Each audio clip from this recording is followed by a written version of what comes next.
Shabbat Shalom, and welcome to the Diaspora of Yasharel on the Unexpected Cosmology. My name is Michael, and I'm joined as always by Rob and Noel. Tonight we are continuing our reading of the Hebrew Gospel of John, or Yochanan, chapters 4 and 5. Before we start, I'd like to open us up in some prayer.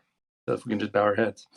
Father Most High Yahuwah, we come before you humbly on your set-apart day, your mark, your sign.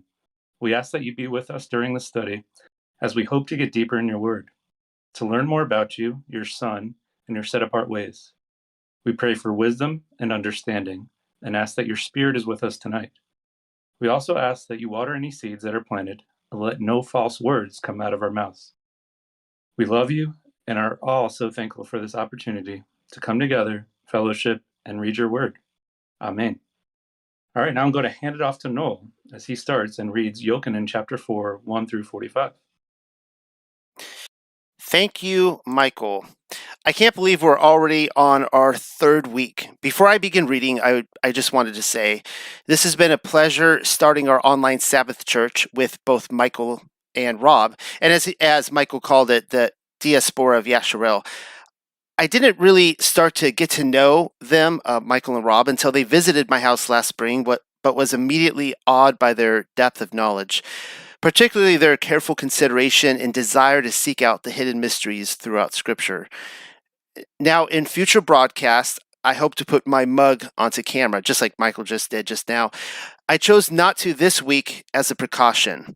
We are staying on the beach, literally camped on the sand of the Gulf Coast, and so everybody knows it's Thanksgiving week, which means lots of vacationers using up the Wi-Fi.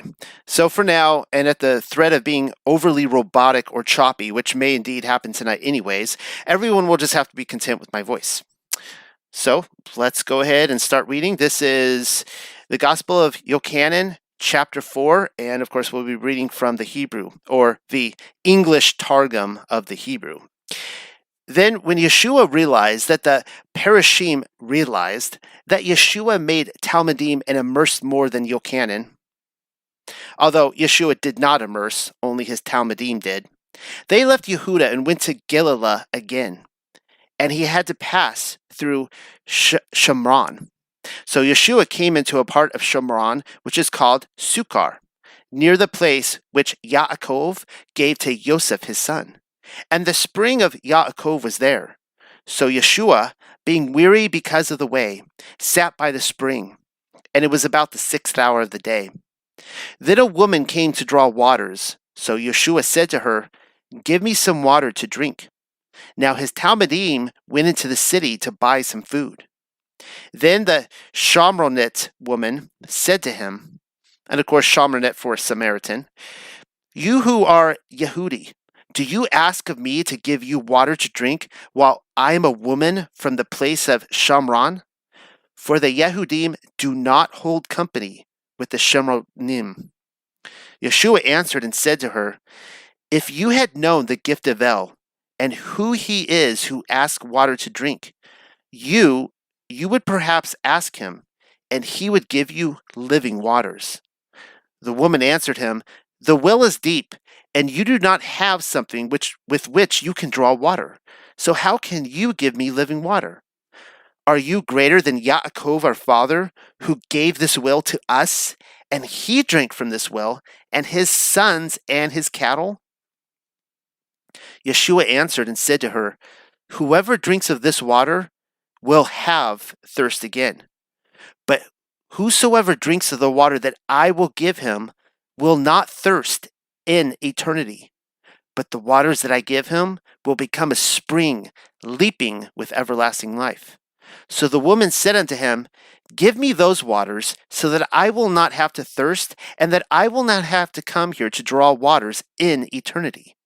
Then Yeshua said to her, "Go and call your husband and return here." The woman answered and said to him, "I do not have a husband." So Yeshua said to her, "Truth, you say that you do not have a husband, for you had 5 husbands, but this one whom you have now is not your husband. Truth you speak." Then the woman said to him, "Adon, I realize that you are a prophet. Our fathers prayed to Yahuwah in this mountain. But you say that the place where everyone has to pray to El is in Yerushalayim. So Yeshua said to the woman, believe me that a time will yet come that you will not worship the Father on this mountain, nor in Yerushalayim. You pray to whom you do not know, but we pray to whom we know, for Shalom is about to come for the Yehudim. But a time will come and is now, and the true worshippers will worship the Father in Ruach and in truth, for the Father asks them that they worship according to these. El is Ruach, and those who pray to him, it is required that they pray to him in Ruach and in truth. So the woman said to him, I know that Mashiach is ready to come, and when he comes, he will reveal many things to us. Then Yeshua said to her, I am he who speaks with you. And right then his Talmudim came, and they were astonished when they found him speaking with the woman. However, none of them asked him what he was speaking to her, such as, what do you seek? Or, what do you speak with her? So the woman left her house and went to the city and said to the people, come and see, a certain man made known to me everything which I had done. He will be Mashiach.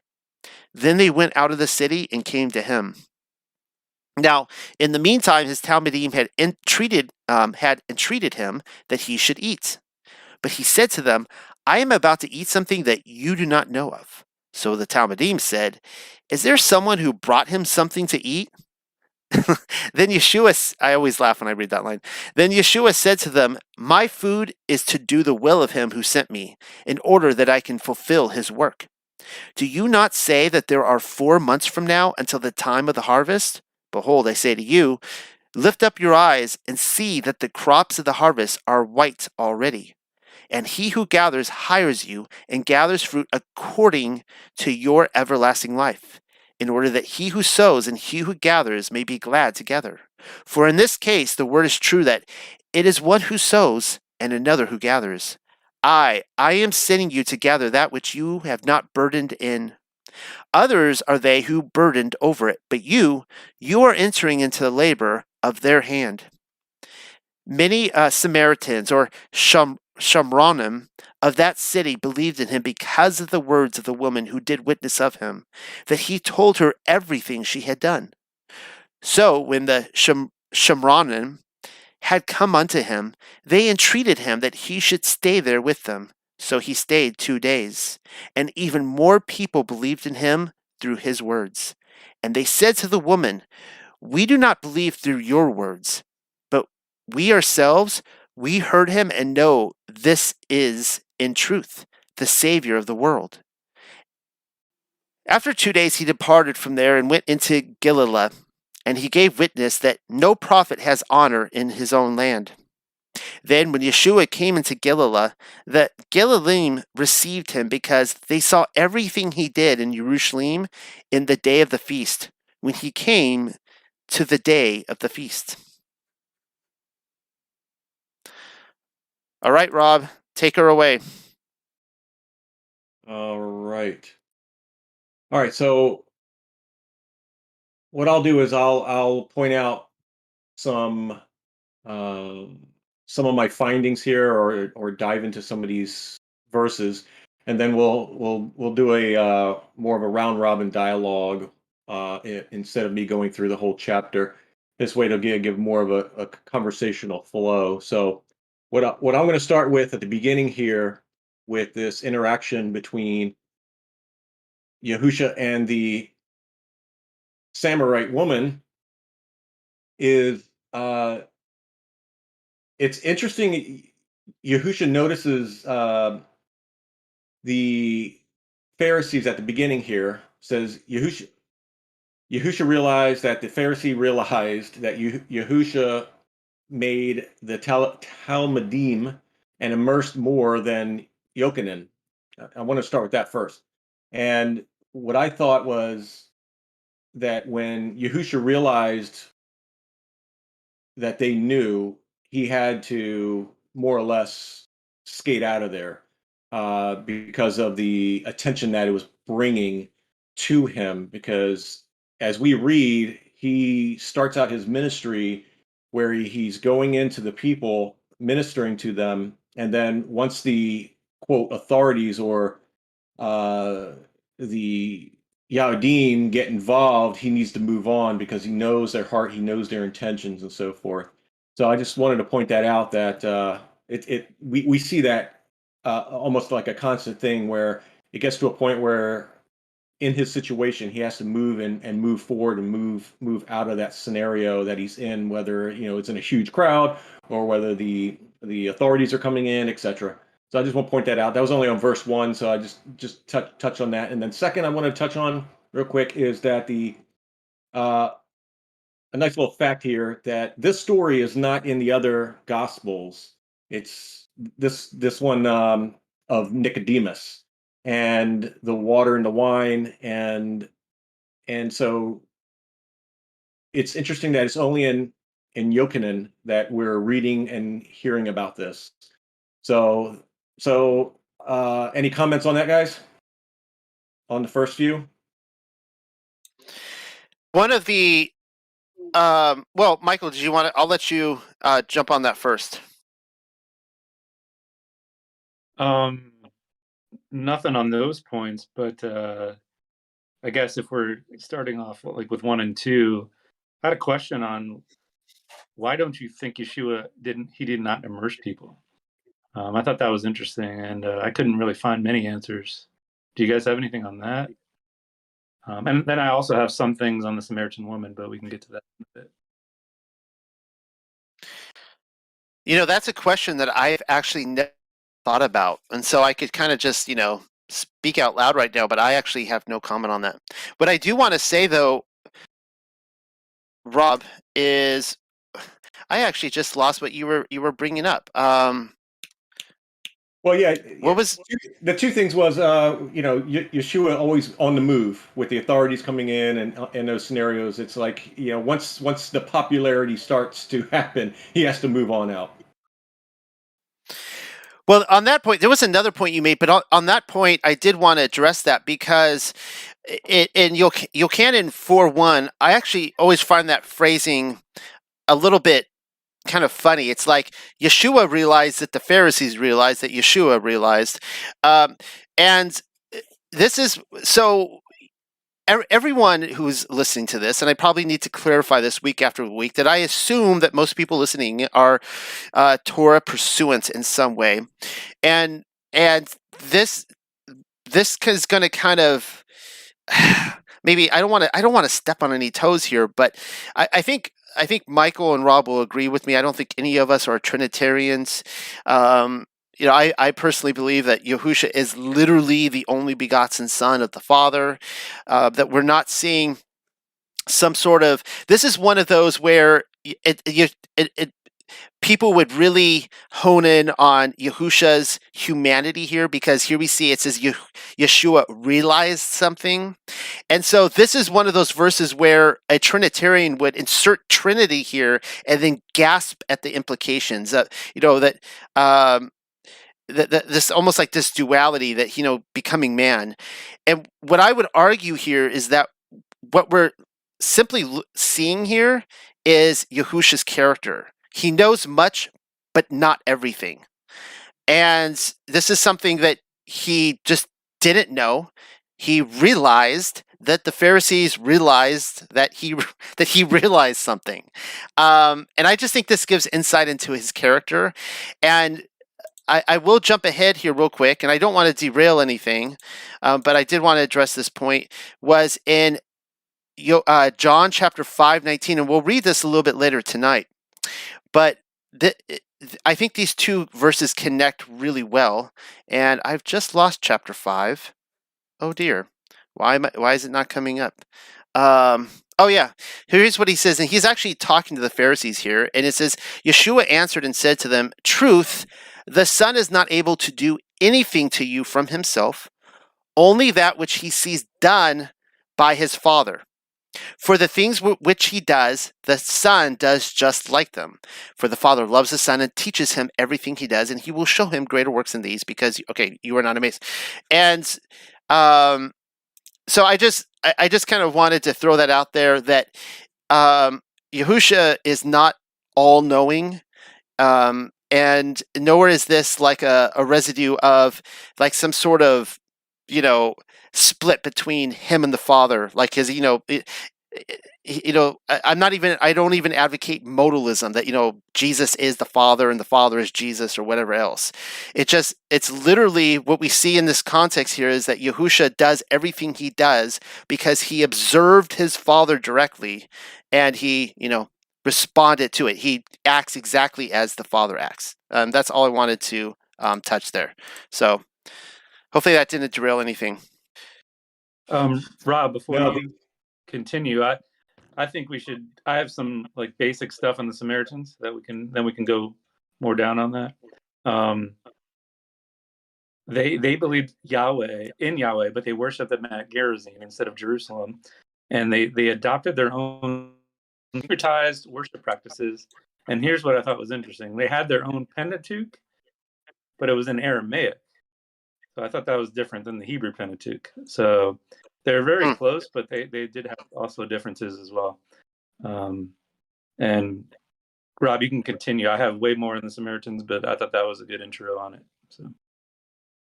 No, good share. Thank you. The only other thing I wanted to mention in that beginning part is I made a little note on verse 5 with the land that was the place where Yaakov gave to Joseph his son. Yaakov bought that land for 100 pieces of silver or 100 lambs, depending on which translation you're looking at, from Hamor, Shechem's father, and that's where Joseph was buried.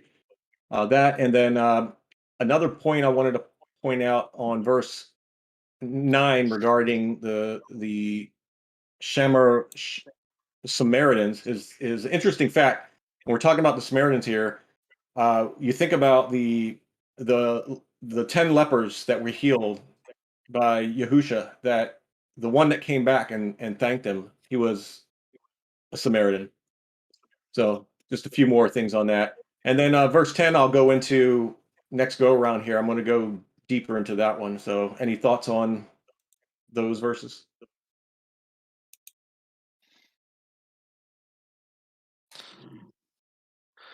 Michael? If he's going to stop at 10, I do have one thing before that. I just wanted to talk about meeting women at the well. The Hebrew Bible recounts several women meeting their future spouses at wells. Rebecca, Rachel, Moses, and Zipporah. And now we see this Samaritan woman. And I'm just wondering, throwing the question out there, is this another like foreshadowing of Yeshua and the lost sheep bride kind of thing? Do you guys see that, or is that a reach? Well, that is, I haven't thought about the foreshadowing, but they do address the controversy here that his Talmudim show up and they're like, what are you doing? Right? Like, why are you? And there's a lot of connotations of, Moshe met his wife, I think it was at a well, right? With the shepherds. And of course, as you mentioned, was it, let's see. Oh, Eliezer met Yitzchak's wife, as well as Yaakov met his wife. Actually, his second wife. He actually met Rachel there, but then he ended up marrying Leah. But you know the story. But so yeah, it's probably. I mean, it was probably extremely scandalous for a dude, to show up and start talking to a woman there. That's all I have on that. I mean, they show up and they're like, "What are you doing?" And they didn't. It's funny. I always laugh when they say that because like they had all these questions they wanted to ask him, but they didn't dare ask questions. Yeah, Michael, I think that's a good tie-in what you mentioned there with the Yahusha going to the well, with it comparing to us, so to speak. Yeah, I like that. All right, so All right, we may move forward one verse 10. yeah, go ahead. Anything else that we got? This one here is one that interested me from my past, being an upbringing in the evangelical teachings and so forth. That we're talking about Yeshua answered and said to her, if you had known the gift of El, and you would have asked, and he who asks water to drink, you would perhaps ask him, and he would give you living waters. So what is the gift of El? And that, we see scriptures throughout, and I want to go down several scriptures here talking about what is the gift of El, or gift of Yah, and really dig a little deeper on that, so that we all have a good understanding on that, instead of generalities that I know I had in the past. One thing I wanted to mention is that word gift. That word gift there is G1431, and it is used, obviously as gift, but also meaning in gratuity, and used in the Septuagint, especially when you look at that word in Septuagint in the Old Testament area, you'll see that it's mostly used as without charge, without cause, without pay. A gift, it's being freely given. So you see that word is mostly used as without charge. So if you think about gift of Yah as without a charge from Yah, and you start plugging that into the scriptures, I think it makes much clearer sense to me with what that means than just, a gift of Yah. Because I'm going to read some verses here. John 4:10, Yahusha answered and said to her, if you knew it without charge of Elohim, and who it is who says to you, give me to drink, you would have asked him, and you would have given you living water. So in the Gospel of John, it does not necessarily define what that gift is. So looking at the other scriptures to see let the scriptures answer that question. I'll start with the Old Testament. That's the Tanakh, that we see that Ecclesiastes 5:19. Further, when Elohim has given any man riches and wealth, and permitted him to enjoy them, and to receive his portion and rejoice in his labor, this is a gift of Elohim. So we just read what that gift is. Ecclesiastes 3:13, also that every man should eat and drink and enjoy good in all his labor, is the gift of Elohim. And we read in Sirach 11:17, the gift of Yah abides with the godly, and his good pleasure will prosper forever. So, and then we read in the Gospels, what that is. 2 Corinthians 9:15 is referring to the favor of Yah given to you. Acts 8:20, but Peter said to him, may your silver perish with you, because you thought you could obtain the gift of Yah, which is without a charge from Yah, with money, which is referring to this power through laying on hands, which is the Ruach Hakodesh. So we see that this gift is this power. Romans 6:23, for the wages of sin is death. We all know this one, but the free favor or gift of Elohim is everlasting life in Yahusha, Messiah, our Adonai. The writer states, you being enslaved or servant to Yah, that you have your fruit in moral purity. So, Ephesians 2:8, for by favor you have been preserved through belief, and not of yourselves. It is the offering, sacrifice, the gift of Elohim. So that's by favor. That's the gift, is the favor. And Ephesians 3:7, Paul became a servant according to the gift of the favor of Elohim. So the conclusion of what the gift of Yah is in this reference, what is that? It's favor. That favor is life blessings. So that gift is favor of life blessings. So that is one. Second is the Ruach HaKodesh, and the third is everlasting life in Yahusha. So that gift is the Ruach HaKodesh, everlasting life, and its favor that we are given to us who believe and are obedient, we're given favor, we're given blessings, we're given wealth, riches, whatever that may be that is going to be bestowed upon us for our love, our obedience, our faithfulness. So I wanted to define that with the scriptures so that we could see those are the things that we get. Most of us see it as, oh, it's everlasting life, this gift of Yah. Well, it's the Ruach Hakodesh and the gift of everlasting life, but it's also favor that we are given. And if we are not being given favor in our walk, we should truly examine ourselves in our walk to see where we're at, because the best judge is self-examination for our own fruit. So I wanted to answer that question on gift of Yah. Any thoughts?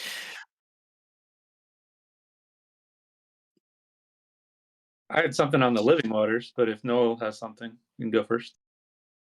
Yeah, well, that's what I wanted to talk about, was the waters that I noticed in John 4:14, and this is one of the. I'm going to read from the Greek quickly here, and then we'll compare it to the Hebrew. And it's hard when I'm doing these readings for if people are just listening in. If you don't have the Greek or the Textus Receptus, King James or whatever in front of you. And in verse 14 in the Greek, this is the verse that we all know. But whosoever drinketh of the water that I shall give him shall never thirst. But the water that I shall give him shall be in him a well of water springing up into everlasting life. And then the woman said unto him, Sir, give me this water, that I thirst not, neither come hither to draw. All right, so now this is one of the first major differences we see in this chapter between the Greek and the Hebrew. So this is what Yeshua actually says here. Whosoever drinks of this water will have thirst again, but whoever drinks of the waters that I will give him will not thirst in eternity. Okay, so huge difference here between never thirst again and I'm hearing myself on somebody's other line. It's a huge difference between never thirst again and thirst in eternity. And then, of course, it goes on from there. But whosoever drinks of the waters that I will give him will not thirst in eternity, but the waters that I will give him will become a spring leaping with everlasting life. And this is what I love here. All right, this is the woman's response in the Hebrew. So the woman said unto him, Give me those waters so that I will not have thirst and that I will not have to come here to draw waters in eternity. Now, this again goes back to my repeated statements that being born again, now this is just my personal view, that being born again is a reference to the resurrection. I understand that there are types and shadows, and that you could argue that being born again is the Ruach Hakodesh in this life. But what I constantly see Yeshua pointing to is the resurrection to come. So we can argue on whether or not we're born of water and of Ruach in this life. Water certainly is true at our physical birth and our baptism, but we'll also be born again out of the womb of the earth in Ruach and water. Now, it's like people who claim all the time that they don't have to keep the fourth commandment because Jesus is their Sabbath rest. And I'm always like, oh, really? Like, you never sleep? Your body never needs rest? Or is it only on weeknights? Tell me, does your diet of bread and water come from Jesus as well? And this is one of those things, like when people say, yeah, they don't need to keep Sabbath because Jesus is their Sabbath rest whenever they feel like it. And this is what we're always pulling out of context. So this is what I like about the Hebrew. It's almost like if you've ever tried to build IKEA furniture and maybe you build the whole desk and it's like still a little wobbly and you're like, what did I do wrong here? You have to tighten some of the screws and stuff like that. And I feel like this is tightening the screws on the vision. And it's just it's letting us know that yes, you are literally going to thirst in this life again. You have to go drink water or you will die. But here we see that the thirst no more will be for those in eternity, and that Yeshua is that spring that comes up. So wanted to throw that was just a nice little touch in the differences between the Hebrew and the Greek. Yeah, I just had something real quick, nothing too crazy, but on the living waters, Jeremiah 2:13, for my people have committed two evils. They have abandoned me, the fountain of living waters, to carve out for themselves cisterns, broken cisterns that do not hold water. And I was reading that well water, which is where he met the Samaritan, was likely consumed by both humans and livestock, whereas water collected from cisterns was used for agricultural activities. So I just thought that was interesting that these people chose the cisterns and that they were broken and they cannot even hold water.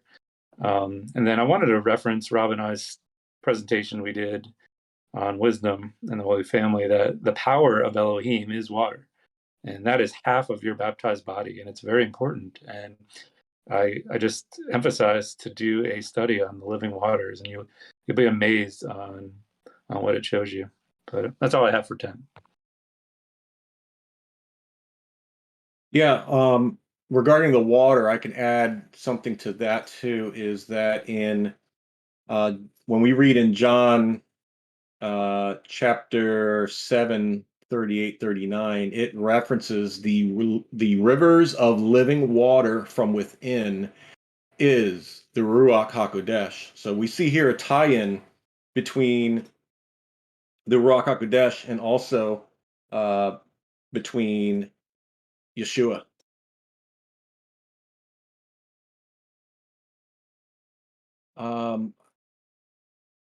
Furthermore, I do have more on that from the waters.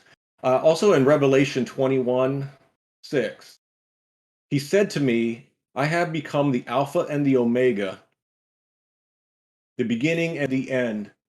I will give freely. This is back to that word gift, which here is translated as freely. I will give freely to him who is thirsty from the spring of the water of life. So we can read that as, I will give without charge to him who is thirsty from the spring of the water of life. And we also read that in Revelation 22:17. The Spirit and the bride say, come. He who hears, let him say, come. He who is thirsty, let him come. He who desires, let him take the water of life without charge. So here we some more pieces of the water of life being given without charge, offered to those of us who are in the body. And also, as I mentioned, the Ruach also is referred to as those rivers of living water. All right, any follow-up on that before I move on? Good stuff. Nope. Okay, my next point out I'm going to have is on something I want to maybe Noel to elaborate on. Is 21. We're talking about Yeshua said to the woman, believe me that a time will come that you will not worship the Father on this mountain, nor in Jerusalem. So I know we had this conversation. I think it was this Thursday on the mountain and Jerusalem and the Mount Zion, Mount Moriah, etc. What is your take on this here? Is this that mountain, nor in Jerusalem, regarding of our conversation and what his statement's saying? You guys reading anything else into that? I'm not. I mean, I was going to ask that same question. I've always looked at that, and yeah, I've always had a lot of questions about that.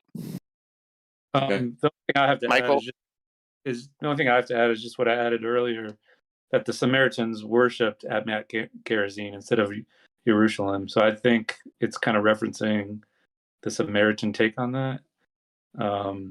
But you're right, though. Where would they be worshiping now? I don't. Yeah.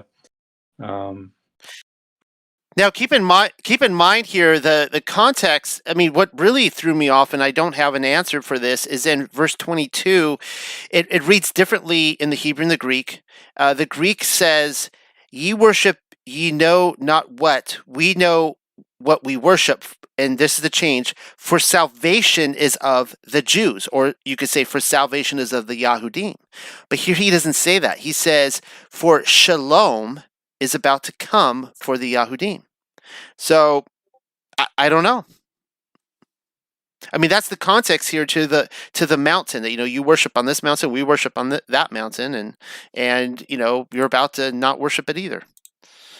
I had the same question. Well, yeah, because I wanted to know about the actual physical place, whether there was a tie-in, if you guys saw anything, because the only tie-in I have is the discussion about worshiping in spirit and truth. So that was my thought, that he was either referencing this worshiping in the spirit and truth, or he was referencing in the future another location that worship will be done, quote, at. So that was my thoughts. It's a good thought. I just don't have an answer for it. Yep.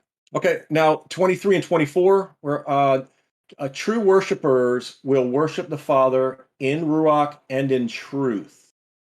For the Father seeks them that they worship according to these. Now, these is referencing back to the Ruach and truth. So the Father seeks them that worship according to the Ruach and truth, and that is a feminine plural, which I found very interesting, Ruach and truth. So regarding the spirit and truth, what I wanted to discuss and define what the worshiping in spirit and truth entails, at least from what I pulled together here on. I'll start with truth. I'm going to go down some verses on this too. What truth is, when the scriptures are referencing worship in spirit and truth. Truth is, first of all, it is holding to the teachings of Yahusha. That is truth. John 8:31, 32, to the Jews who have believed him, Jesus. I may not have all the translations here from one location, so I may say Jesus and so forth here. Said, if you hold to my teachings, you are really my disciples. Then you will know the truth, and the truth will set you free. So holding to his teachings. Psalms 33:4, for the word of Yahuwah is straight, and his works are in truth. So it's his words. Who is the word? Then John 8:31, 32, then Yahusha said to the Yahudim who believed in him, if you abide in my word, you will become my Talmudim in truth, and you will know the truth, and the truth will fulfill your request. Second meaning of the truth is fellowship with Yah and one another. And we see that in 1 John 1, 5 through 7. So fellowship with Yah and one another is truth. That is what we are to do. That is truth. The third point is knowing we are sinners. That is truth. 1 John 1, 8. If we claim to be without sin, we deceive ourselves and the truth is not in us. So there's reflection and repentance on that. So knowing that we are sinners is truth. Truth is Yah's word.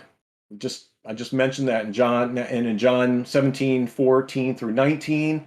I have given them your words, and the world had a report against them. I do not plead that you will take them from the world, but that you will keep them from evil. They are not of the world, as I am not of the world. Sanctify them in truth. Your word is truth. Psalm 119, 160. All of your words are truth. Every one of your righteous ordinances endures forever. Here we go. Referencing the truth is Yah's word. John 18:37. Then Pilate said to him, if you are the king, Yeshua answered, but Pilate said, if so, are you king? Yeshua answered, you say that I am king. For this matter I was born, and because of this I came to the world, to do truthful witness. Every man who is truthful obeys my words. And the fifth and last part of the truth is the Ruach Hakodesh. See, and you'll continue to see this pattern that we're these points to Yahusha, also has points to Yah, also has points to the Ruach, because all three are involved in the works of the Most High. They're all obedient to him. They're all doing his will. So in Ephesians 1:13-14, in whom also you, having heard the word of the truth, the good news of your deliverance, in whom also, having trusted, you were sealed by the Ruach, the message of the Holy, who is the deposit of your inheritance, in the release by ransom, the procurement in high praise and glory. So we see here that the Ruach is also truth. John 16:13-15 also confirms the Ruach of truth will come and she will teach you all truth. And that's also in Psalms 25:5. So the truth is holding to the teachings of Yahusha, fellowship with Yah and one another. We go back to loving Yah and loving our neighbor as ourselves. Truth is knowing we are sinners, and truth is Yah's word. That one's a pretty obvious one there. And then the truth is the Ruach Hakodesh. So when we're talking about this worshiping in truth and spirit, that is the truth. We have to be able to be doing these things to be walking in truth, for that is what truth is. And then in the spirit, I mean, there's more to the spirit right there. And I'll try to quickly go through these. I got 3 points on the spirit. What is the spirit when you're worshiping in truth and spirit? And I'll cover these quickly here. One is the circumcision of the heart. So that is spirit. Spirit is the circumcision of the heart. We read in Romans 2:29, but the Jew is he who is so inwardly, and the circumcision is that of the heart in Ruach, not literally or not in the letter, whose praise is not from men, but from Elohim. So regarding uncircumcised hearts, Stephen speaking to the high priest and the others in Acts 7:51, you stiff-necked and uncircumcised in heart and ears, you always resist the Ruach HaKodesh, as your fathers did, so do you. So circumcision of the heart is worshiping it in spirit. Second is the actions from the heart. So our actions from the heart is worshiping in the spirit, and what those actions are defined. And the definitions of those actions that we should be worshiping in spirit are found in what we call the fruits of the spirits, Galatians 5:22-23. But in the fruit of the Ruach is love, joy, peace, patience, long-suffering, kindness, goodness, gentleness, faith, self-control, modesty, chastity. That was from the Wycliffe version. And I'll drop in the post here later another version on a meme on that I have too, that I think is a little bit more clear. And then 1 Timothy 6:11 goes into a little bit more detail, talking about righteousness, piety, fidelity, love, endurance, and humility are also definitions of the actions from the heart. Ephesians 4:29 also gives a few more, being tenderhearted and forgiving others. So let's see here. So with that, and then the last one is righteousness. Righteousness in Philippians 1:11, being filled with the fruits of righteousness, which are through Yahusha Mashiach, to the glory and praise of Yah. So we see that the worshiping in Ruach is circumcision of the heart. All of the actions that we are worshiping in, the things that we are doing, are the actions that come from the heart, which are the fruits of the spirit. And I just listed all of those. Those come from the heart, and also righteousness. So when we're looking at worshiping, the general consensus, people think of worshiping as praising and singing and that. Worship, it is our actions, but those actions are coming from the heart in the things that we do. And those things should be the love, peace, joy, gentleness, humility, piety, long suffering, etc. Is all of that is worship, because that is obedience. So I wanted to kind of define that here and explain all of that when we're talking about worshiping in truth and in spirit. It entails much depth of just two words. These words mean multiple things that we should be doing, and we should know these things in order to walk this way in shalom, peace, and love and joy. So that I wanted to speak about the truth and spirit. You guys have anything to add regarding that?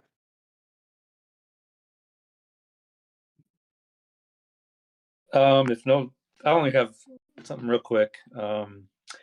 On 23, I love how it says the Father asks them that they worship according to these. That's kind of awesome. The only cross reference I have on 23, and I'll read the Hebrew if people aren't reading it right now, or looking at it. But a time will come, and is now, that the true worshipers will worship the Father in Ruach and in truth. For the Father asks them that they worship according to these. I have Joshua 24:14. It's not exactly, but I think it gives a decent definition. Now, therefore, fear the Lord and serve him in sincerity and truth. And now here's where I think it is the definition of that. And do away with the gods which your fathers served. So I think that's what it means to walk in sincerity or spirit and truth. And then the only thing on 24, I'll read 24. El is Ruach, and those who pray to him, it is required that they pray to him in Ruach and in truth.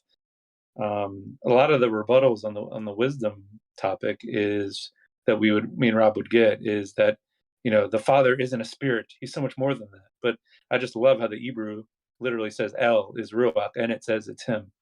So it kind of shuts that up. But and then finally, I love how it says we are required that we pray to him in Ruach and truth. So that emphasizes it so much more, and I think we should all study and make sure we all have the exact definition on what it means to pray to him in Ruach and truth. And I just have one last cross-reference, and that is 2 Corinthians 3:17. Now the Lord is spirit, and where the spirit of the Lord is, there is freedom. And a lot of the seminary, they take that and run with it, but in reality, if you're obeying, there is freedom, right? It's when the penalty of the law comes on you, that's when you're confined and put in jail, right? So I just thought that was awesome, and we'll hand it off to Noel now. Thank you. Most of what I focused on in this chapter was comparing the Hebrew to the Greek. And there are some notable differences here. One of the ones I talked about earlier, that I had always taken the passage of, you won't worship on this mountain or Yerushalayim to be prophetic, which I think it is, prophetic to the destruction of the temple. By the way, and I should have mentioned earlier, those technically are kind of fighting words.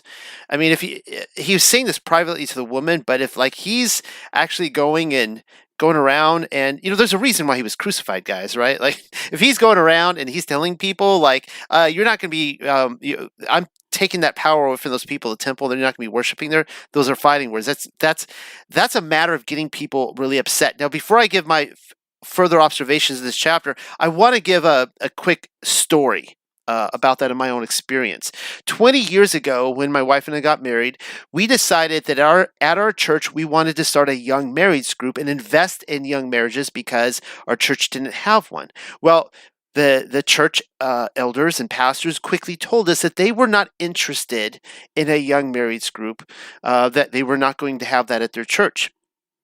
So my wife and I and one other young married couple, we decided, well, if they're not going to allow it during the Sunday school hour, we're going to start one anyways. And they said, then you will be excused from the campus. You have to leave. And we said, okay. So it wasn't as nasty as it sounds, but we're like, okay. So we went to a coffee shop down the street on Sunday morning during Sunday school and started having our meetings. And other people in the church started hearing about it, and they started coming, and we started getting a gathering. Well, the church couldn't have that, the pastors. And they were like, okay, all right. They started seeing that people actually wanted this. They're like, okay, you can meet on the campus, but you have to meet outside. We won't let you in the building. And so we're like, and I can't believe we stayed at the church. It was awful. But so then we're like, okay. So we went out and we stayed out. We were out on the patio, like in the front entrance, and they gave us a table and we started bringing more people out. Well, then it was an eyesore, and they finally had to stick us into the janitor closet, and then we graduated on up.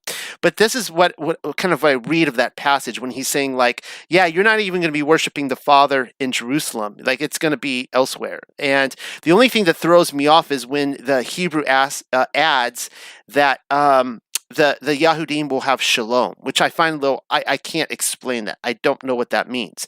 So we see a couple other parts in this chapter that have my interest. One is that the woman personally says in Yochanan 4:20, she says the name of the Father.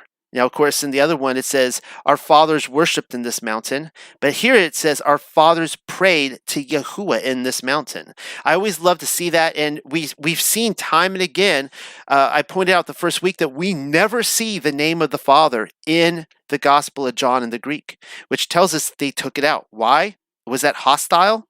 I don't know. I mean, why wouldn't the Greek audience, was it, I mean, you know, we're told that it's taboo in Judaism to give the name of the Father. Why would the Greeks find that so taboo? I don't know.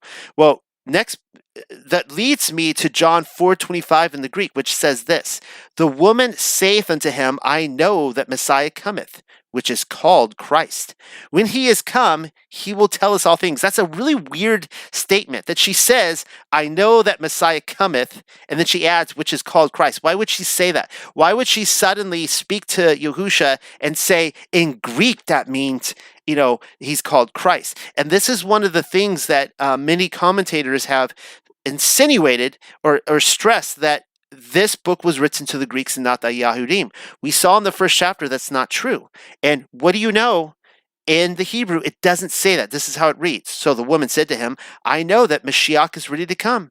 And when he comes, he will reveal many things to us. So we can see that there was one of the scribes who was writing this into the Greek, the translators. He decided to add his little note in there, you know, kind of his, just as an explanation. You know, he's called Messiah in Hebrew, guys, but you guys know him as Christ, right? So that's really interesting. Now, here's the biggest difference between the two, and this needs to be addressed because we saw this again in Yochanan chapter 1 verse 17. If everyone remembers the but argument, remember the law came by Moses, but grace and truth came by, you know, Jesus. We learned that the but was never there. It was added. We also stressed that the Hebrew says through Moses, not by Moses. Huge difference. Well, here in chapter 4, verse 34, we see something, you know, another dispensationalist type of verse. The Greek says this, Jesus saith unto them, my meat is to do the will of him that sent me and to finish his work. Ouch. All right. So here we see, you know, Jesus, he finished the work. It's done away with now, right? You know, the Son came to undo the Father's work. Well, here's what the Hebrew says, and it makes total sense. Then Yeshua said to them, my food is to do the will of him who sent me, in order that I can fulfill his work. Well, that makes sense. That sounds like something Yahusha would say. Where have we read that before? It comes from Matthew. We can cross references to the Gospel of Matthew 5:17. And here's what it says. This is what he says. I think he's speaking to the Pharisees here. He says, think not that I come to destroy the Torah or the prophets. I am not come to destroy, but to fulfill. Now, Messiah begins by telling us what not to think. Think not. Okay, think not that I come to destroy the Torah. It's almost humorous. Okay, so he didn't come to destroy the Torah. But then, I mean, a lot of good that does, because apparently the Goyim, you know, the Gentiles here destroy Torah and run with it. He even says it twice, just to be certain that nobody misquotes him.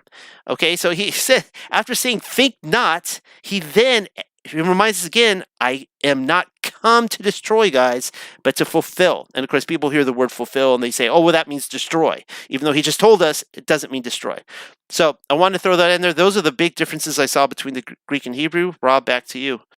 Hey, Rob, how about I finish up mine to the 45, then you can, and then, because you're reading the next part. It'll be a good transition. Does that work?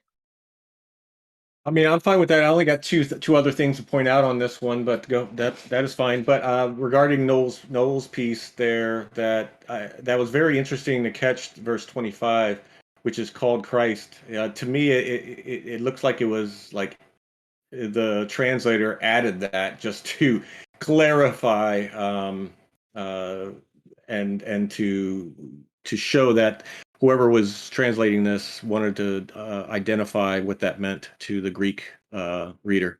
But, Yeah, precise yep, and yep. precisely. Like if you read it in the context of what she's saying, it's really weird that she would say that to him. That you're Messiah, which is called Christ in the Greek. Like that's just weird. Anyways, go ahead. Yeah.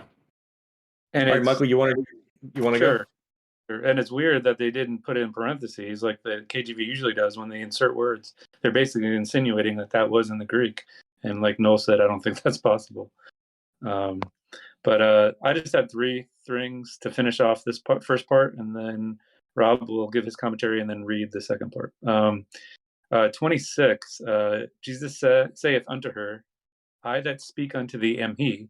In the Hebrew, then Yeshua said to her, I am he who speaks with you. And this is in reference to, I know that Messiah cometh, which we just talked about. I just wanted to make, let it be known that this is the first time Yeshua claims to be the Messiah. And I thought that was interesting that he did it to a Samaritan and not his Jewish brethren. We can go down rabbit holes on why, but one cross-reference is Isaiah 41:4, who has performed and accomplished it, summoning the generations from the beginning. I, the Lord, am the first, and with the last, I am he. So he's basically saying, I am he in both cases. And like I said, I just want to emphasize again, this is the first time we hear him claim that he's the Messiah. The next thing, 32 and 33, let's see. But he said to them, I am about to eat something that you do not know of. So the Talmudim said, is there someone who brought him something to eat? And I just want to highlight that it's the same thing that Nicodemus and Samaritan woman, and even his own disciples, they always went to the literal or tangible thing and not the spiritual meaning, which is what he's saying. So it just continues. Even his own disciples went that, it makes it out to seem that Nicodemus was, so off, and the Samaritan, but even the same people that were following him went to the literal, tangible thing first, and not the spiritual meaning, which Yeshua was trying to get at there. And then finally, on this part, 34, then Yeshua said to them, my food is to do the will of him who sent me, in order that I can fulfill his work.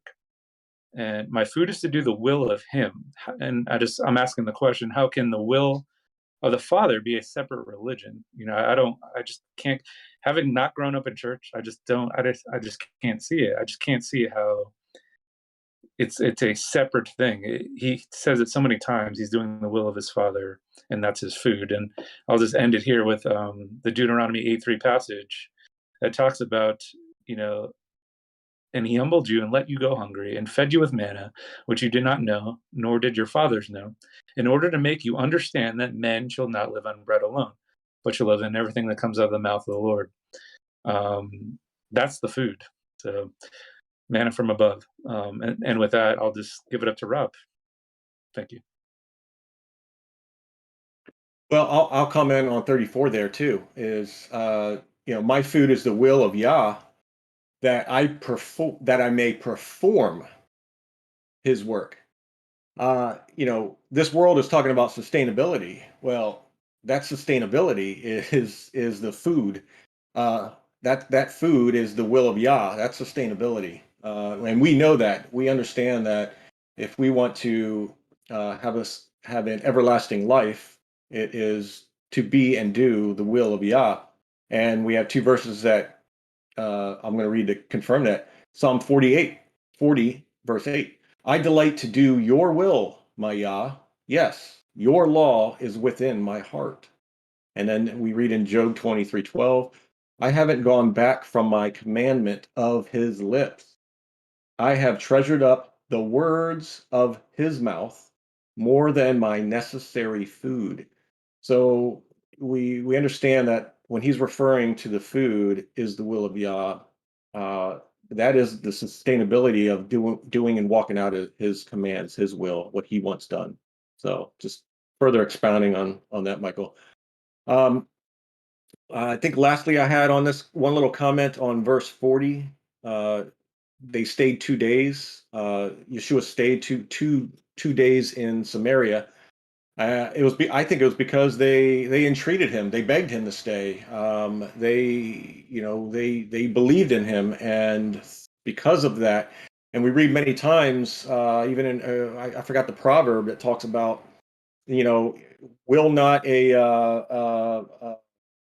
even an unlawful judge or a judge of the pagans uh, answer the requests of a person that continuously asks and asks and asks. And I forgot who uses the analogy of that.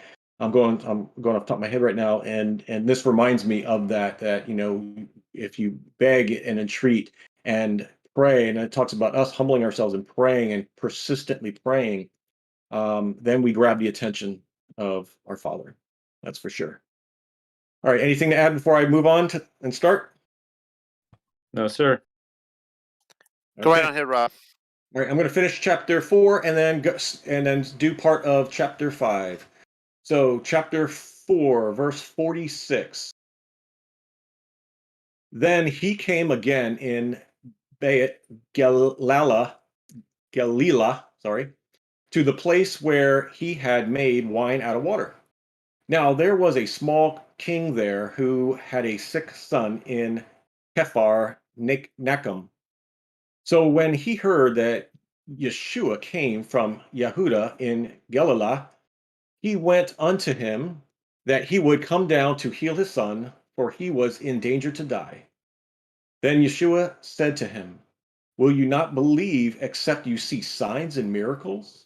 So the nobleman said to him, Adon, come down before my son dies. Yeshua said unto him, go, your son is alive. And the man believed, and the word which Yeshua said to him, and went away.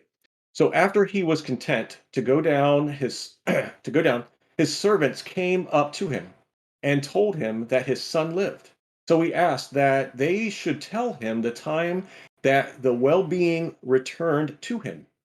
They said to him, yesterday, in the 7th hour of the day, the fever left him. Then the father realized that that was the hour when Yeshua told him that his son was alive, and all his household believed in him.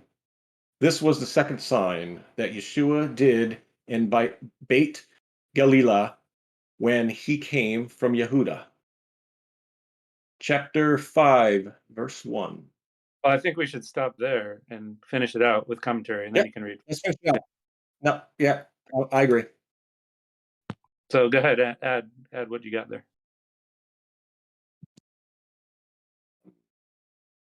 Well, the only thing I wanted to add on this part here is on 48. Yeshua said unto them, you will not believe except you see signs and miracles. His comment, I think it's referring back to no prophet has honor in his own land. It's like you got to see signs and miracles here for you to believe. I think he was referring to that because we see that in the context here. And I think that the people, unfortunately, needed or had to have that in order to believe. But when those things happened, they believed. That was my only comment for that section on that one.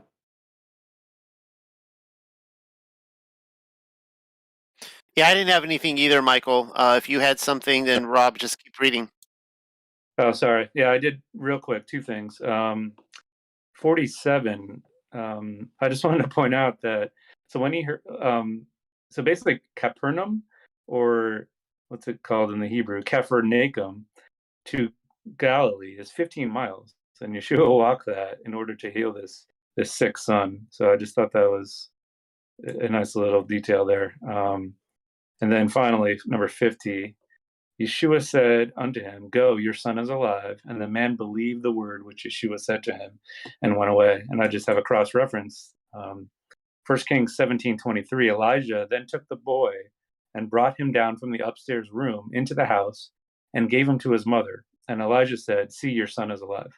So I just thought that was another, foreshadowing Elijah with Yeshua. And that's all I had for the rest of chapter 4. All right. Chapter 5, I'll read through verse 17. After these things, there was a feast day of the Yahudim. So Yeshua went up to Jerusalem. Now in Jerusalem, there was a covered, dug-out pool where the waters were collected, which is called Beit Sayida. Hopefully I said that right, in Hebrew tongue. And it had 7 ascents, which is like ramps or staircases. There were many people lying there, sick, blind, lame, and watered, which is possibly swollen with water, waiting on the moving of the waters to heal them of any sickness which they were sick with. And a certain man was there who had been sick 38 years. So when Yeshua saw him lying down, knowing that he stayed sick for a long time, he said to him, "Do you desire to be healthy?" Then the sick one answered him, "Adon, I do not have someone who can place me in the dugout pool at the time when the waters become turbid. And when I want to go, another already went before me." So Yeshua said to him, "Arise, lift up your bed and walk." And immediately he was made healthy. And he lifted up his bed and went away. Now that day was Shabbat. Therefore the Yahudim said, "It is Shabbat, and is it not proper for you to lift up your bed?" So he answered them, He who did this to me said unto me, "Lift up your bed and walk." But he did not know who it was who had healed him, for Yeshua hid himself from the people who were in that place. Then Yeshua found him in the sanctuary and said to him, "Behold, you are healthy. From now and onward, do not desire to sin, lest a bad thing happens to you." So that man went and said to the Yahudim that Yeshua had healed him. So they said, "Even because of this, does Yeshua go around in Yehuda to do these things on the Sabbath?" But Yeshua answered, "My Father works until now, and therefore I work just so." That ends 17 of this part. And Noel, you want to start with, or is it Michael? Michael, you want to start with any comments? Well, that's fine. Yeah. Sure. I have no answer. It is more of a question, but there's no angel in number 4 in the Hebrew. For an angel it is the Greek. For an angel went down to a certain season into the pool and troubled the water. Whosoever then first, after troubling the water, stepped, it was made whole of whatsoever disease. However, in both instances, the water would be the one that's healing them. Then I was doing some research, and a lot of the Greek manuscripts didn't have this one. So whatever the KJV used was one of the only ones that did have this whole sentence there. And then my next comment is on, I guess, number 10, where it's basically about not doing things on Shabbat. And I actually looked, because this is rabbinic teaching here that Yeshua is going to be rebuking. This is from the Mishnah Shabbat 7:2. And these are their rules on what, and I'm only giving you like 40% of what they can't do on Shabbat. And I'll just start with sowing, plowing, reaping, binding sheaves, threshing, winnowing, selecting, grinding, sifting, kneading, baking, bleaching, hacking, dyeing, spinning, stretching the threads, the making of 2 meshes, weaving 2 threads, dividing 2 threads, untying, sewing, and tearing in order to sew 2 stitches. So I just wanted to point out that they were getting on the sick man for pulling his bed and moving on Shabbat. So I thought that was interesting. I have some more, but I'll let you guys continue. So when it comes to the I was actually a little sad to see, because I love supernatural explanations, and I was a little sad to see the angel go bye-bye. Now, I'm not going to give up on the angel being there or not being there. Keep in mind, this is, around near the temple. And as we pointed out, like, I believe all sorts of supernatural things happened there. I think it was a presence of, obviously, the Most High, but of angels. And I almost do think that at some point in time, there was a commentator, not Yohanan, who did add this in, that, an angel came in and did this.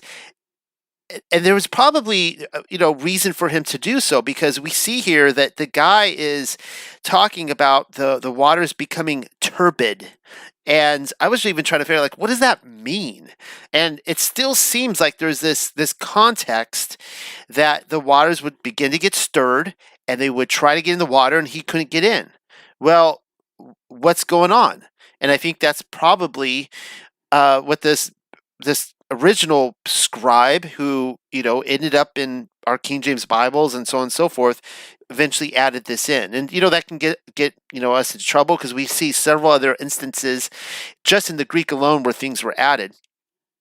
Well, here's another one right here, because I've really been, and this is my only comment on this section, and I'm really trying to figure out the differences between the Greek and Hebrew. And again, I don't want to use the word malpractice, but I'm getting, it's almost frustrating seeing how almost all the changes happen to kind of tweak it in such a way to make it look like anyone who was obeying Torah was villainous, and that Yahusha came to free us from it. Now, we know that the Pharisees, this is it's not really, I think, worded right. I have often stated that Christianity has, we know that Christianity as a whole has done away with the law. They've said that it is done with. We don't need to obey it anymore. Jesus came to free us from it. Well, guess what? The Pharisees, actually, rabbinical Judaism does the same thing. This is what Christianity doesn't understand. Rabbinical Judaism, which comes from the tradition of the Pharisees, and anybody can look that up on Wikipedia, they have also done away with the law. That's going to turn some heads, but according to the Talmud and according to the oral law, so there's the written law from Moses, and there's the oral law, which apparently came from Moses, which is easily debunked in my mind. But they will say that there is no written law apart from the oral law, which means that's a nice way of saying the law is done away with, because you cannot translate the written law unless if you first have the oral. Now, in the Greek here, in verse 10, this is what it says.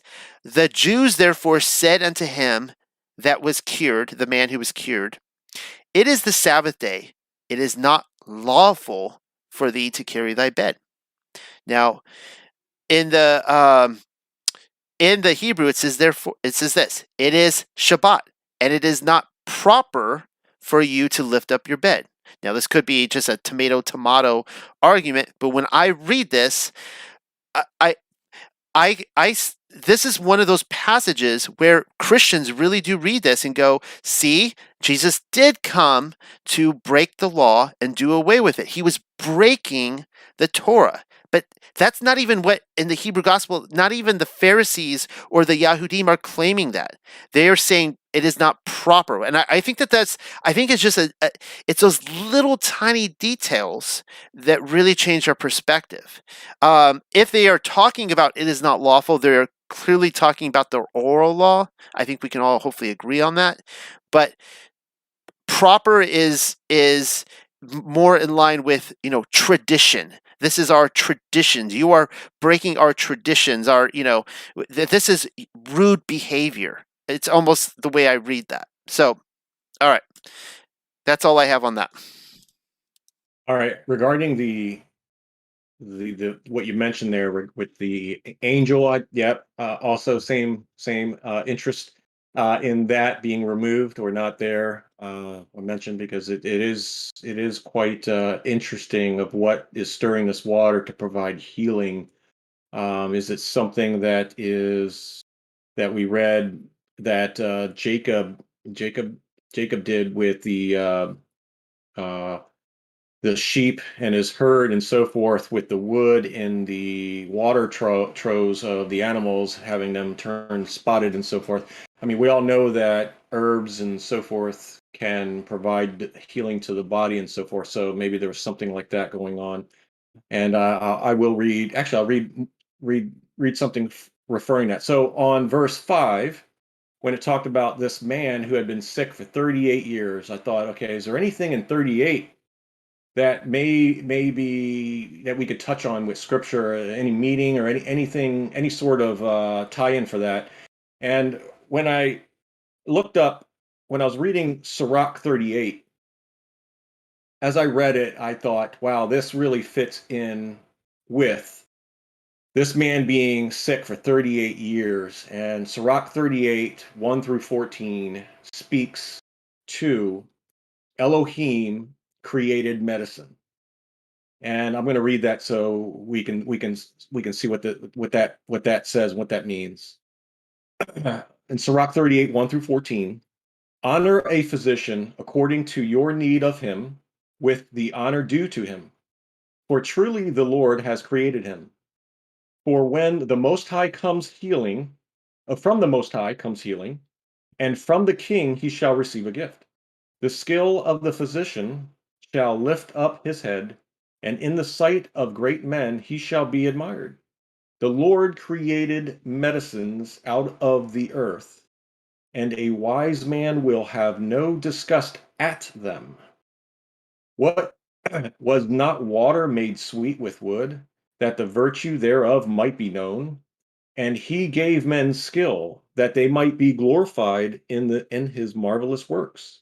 With them does he heal a man and take away his pain. With these will the apothecary, which is a pharmacist with an F, make a confection, which is a sweet herbal preparation, and his work shall not be brought to an end. And from him is peace upon the face of the earth. My son, in your sickness, be not negligent, but pray to the Lord, and he shall heal you. Put away wrongdoing, and order your hands aright, and cleanse your heart from all manner of sin. Give a sweet savor and memorial of fine flour, and make fat your offering as one that is not. Then give place to the physician, for truly the Lord has created him. And let him not go from you, for you have need of him. There is a time when in their very hands is the issue for good, for they also shall beseech the Lord, that he may prosper them in giving relief and in healing for the maintenance of life. So I wanted to read that because that 38 brought me to these verses of this man of 38 years, and it's to me it totally validates the natural or herbal medicines, naturopaths, and all of that physicians should be using, not the chemicals and synthetics and all of that stuff. That all of these things and this knowledge is here for us to use to help heal these bodies of ours. And also in this, we read that these pains, these issues that we do have, they are caused from sin. So you have external factors, and then you have internal factors. So obviously we need to pray, we need to make ourselves right, and we also can seek physicians that heal naturally and so forth out there. So I wanted to add that brought me to Sirach 38, from this 38 years of this man being sick. So that was my next note. Any thoughts? Well, the one thought I did have on the man being sick is this is one difference from the Greek to the Hebrew.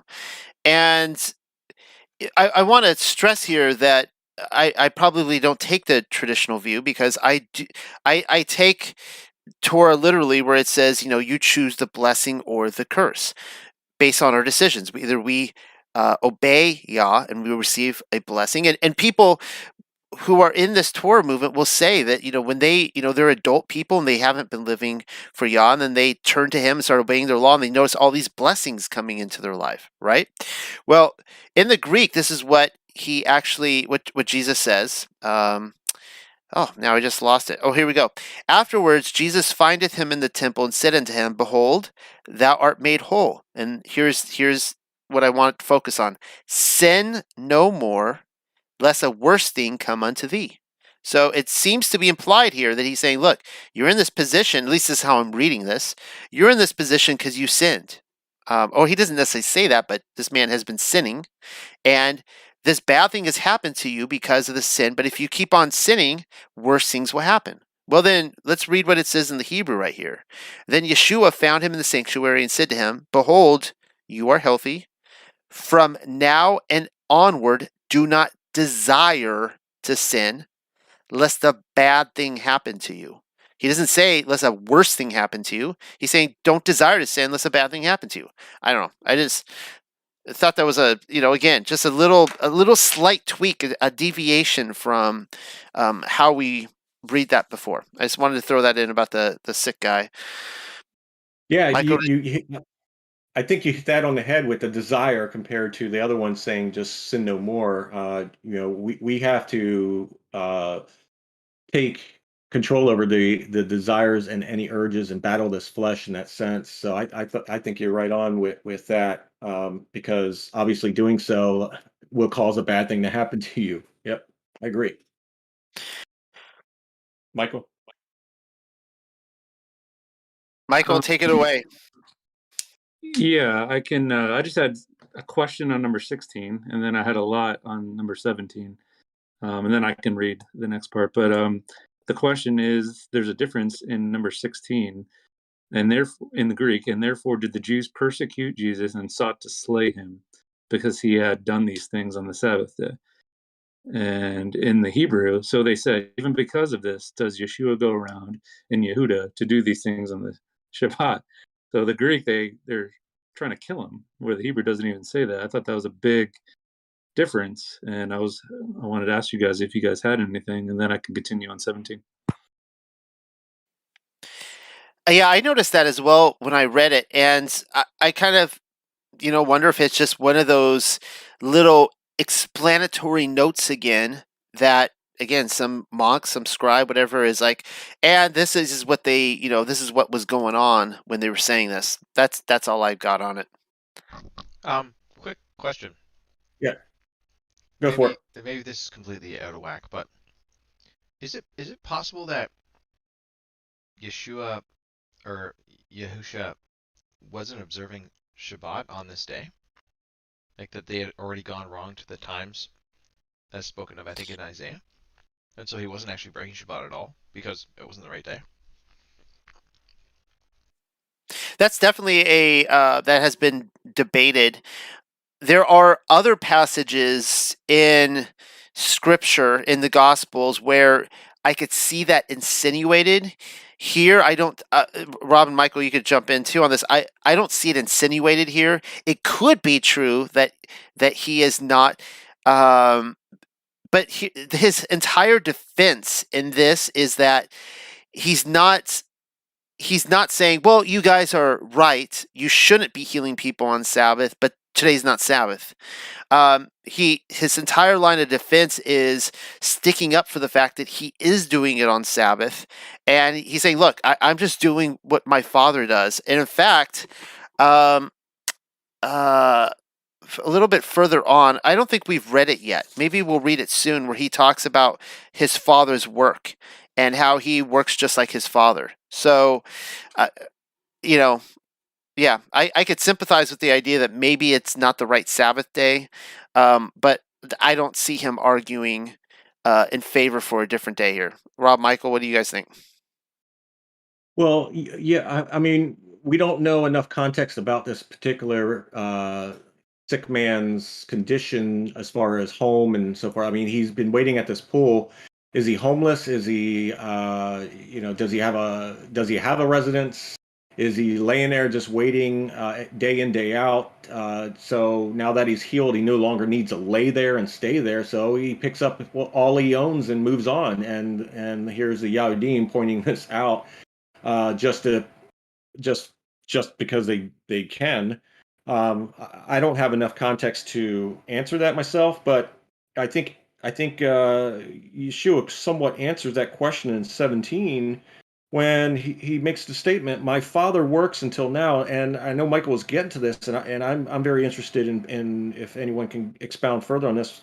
Also, my Father works until now, therefore I work just so. So he's does that mean the Father is continuously working? He had his day of rest on the seventh day, and that is it. And that seventh day, is he not going to rest again until the millennial kingdom, or what is he referring to? That perhaps that he's going to continue to work day in, day out on our Shabbats. I mean, healing, helping people, etc., until the millennial kingdom. I don't know, but I think that's an interesting thought.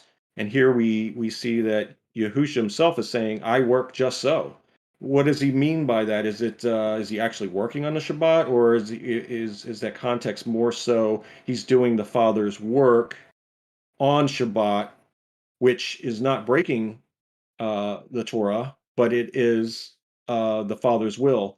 And the interpretation that the Yahudim are using is the letter of the law and not the spirit of the law, which is all the fruit and what is, love, etc. So that's my input.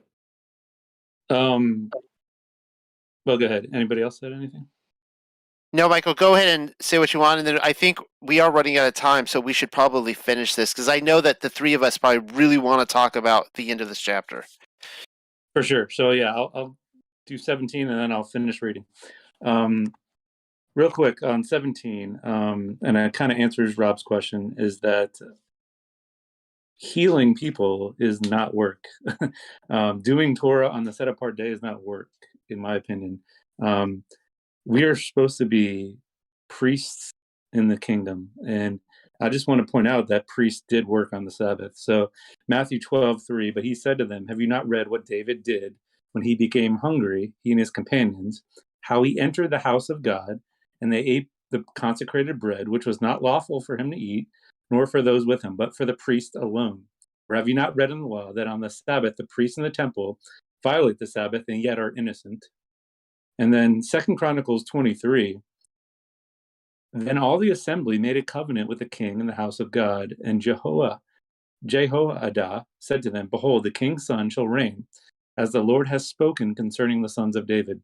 This is the thing which you shall do. A third of you, of the priests and the Levites who come in on the Sabbath, shall be gatekeepers, and a third shall be at the king's house, and a third at the gate of the foundation.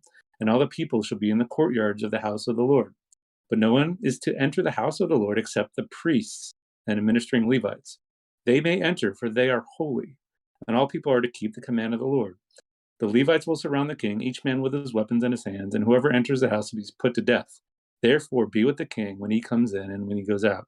To me, this is just showing that priests can do work on the Sabbath. And if we are supposed to, and we will be resurrected priests, we're allowed to do good. We're allowed to do Torah on the Sabbath. And I think these two passages kind of showed that.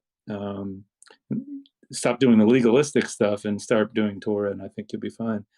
Anybody want to comment on that? And if not, I can just continue reading and finish this out. I think you should keep reading. Oh, go ahead. Well, when you say work, I just want you to be clear that you express that properly. As a priest walking this out, when you say we work, you're talking priestly duties in reference to work, not work, right? Michael? Yeah, it's just want to clarify for people listening. A priest doesn't work at a bank or nothing like that. So I think it's just if you're doing Torah within your heart, you can heal. You're not doing the legalistic things. You're not sitting in your bed and observing Shabbat in quotes. But yeah, I can finish this out. I'm just clarifying for people listening if they didn't take it right. That's all. All right, go ahead, Michael. Okay, so Yochanan 5. 18. Then the Yahudim wanted to put him to death even more, for not only did he loosen the Shabbat, but even more, he said that his father is Eloha, and he likened himself in equality to El. Because of this, Yeshua answered and said to them, Truth, the Son is not able to do anything to you from himself, only that which he sees done by his Father. For the things which he does, the Son does just like them. For the Father loves the Son and teaches him everything he does, and he will show him greater works than these, because you are not amazed. For as the Father who makes the dead alive and gives them life, so the Son gives life to whoever he desires.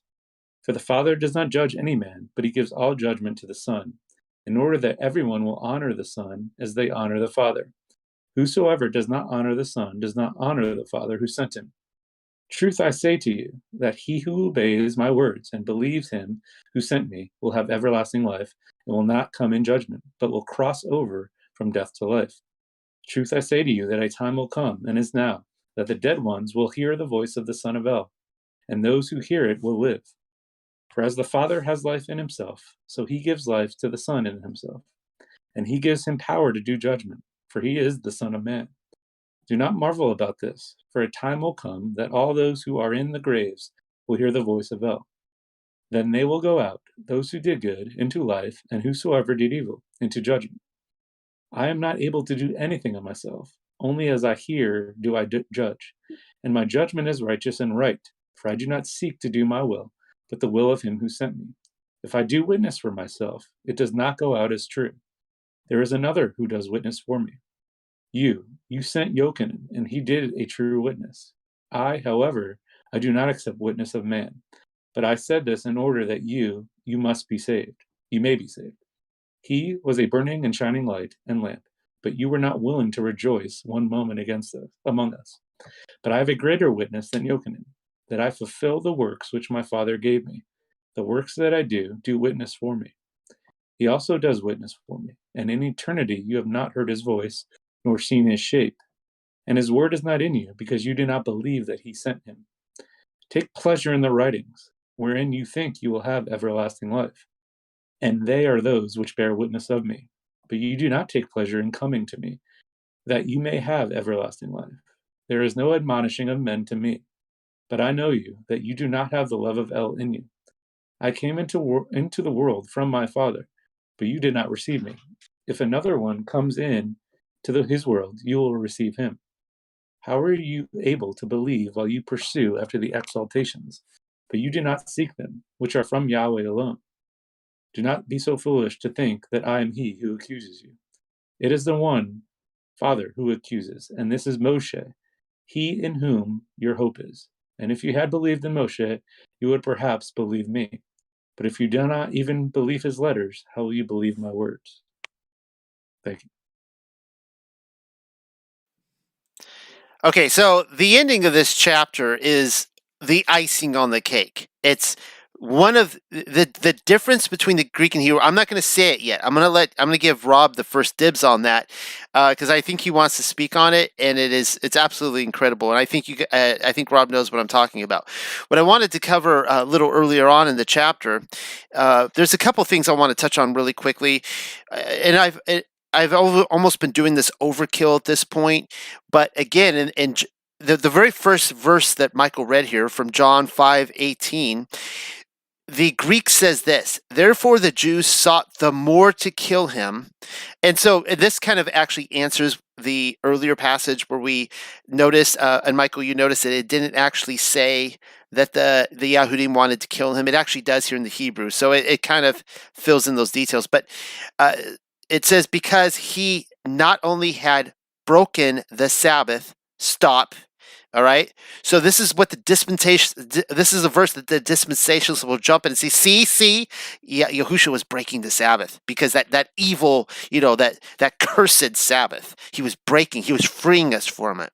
But here, and I love this. This is what it says in Yochanan 5:18 Hebrew.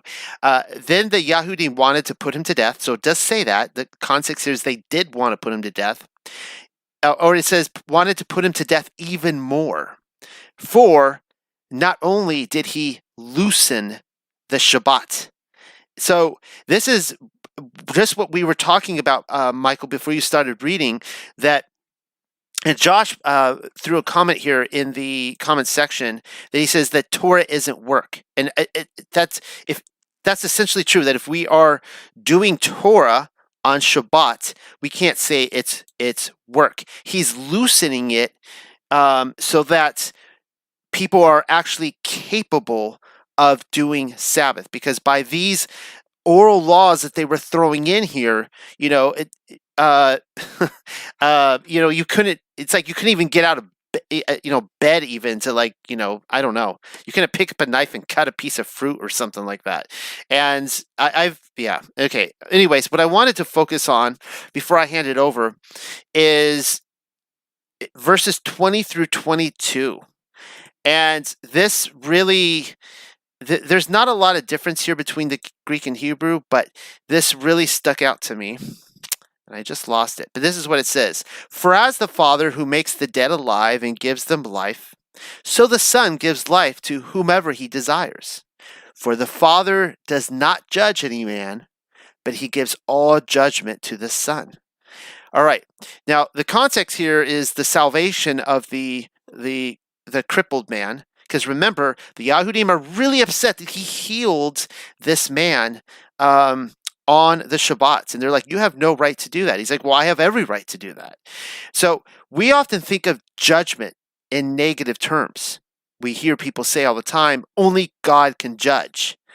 By that, they mean revealing negative components of their character. Only God can, judge my negative behaviors. Mind you, they have no problem being praised by men. They just don't want other men to point out the negative. Well, many Christians will add to this. Christians will say they will escape judgment because of Jesus. Well, this is true. Yahusha even tells those a little further on in verse 24, those who obey his words and believe him will have everlasting life and will not come in judgment, but will cross over from death to life. That judgment is a bad one. If you are judged and don't get to enter life, and you enter the second death, that's a bad judgment. All right. But also notice it's those who obey the words of the word, which is Torah. But what if we're living in the light? If we're living in the light, then we do want to be judged. The example given here is Yochanan. In Yochanan is that Yahusha has judged who he wants to give life to.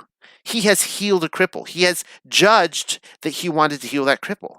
Also, this is in keeping with Torah that the word is our salvation, meaning he can make the judgment as to whom he will save. But I wanted to give a couple examples here. We'll call this cross-referencing of what it is for Yahusha to judge us. Like if we're righteous, this is how we want him to judge us. This comes from 2nd Esdras. And this is basically a crowning ceremony. All right. So Ezra is seeing this. And this is what he says. I, Ezra, saw upon Mount Zion a great people whom I could not number.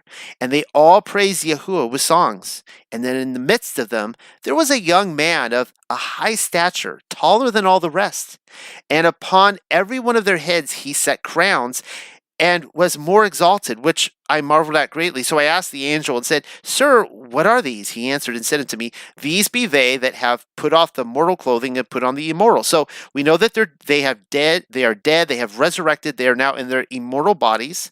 And then he adds, and have confessed the name of Elohim. They are now crowned and receive palms.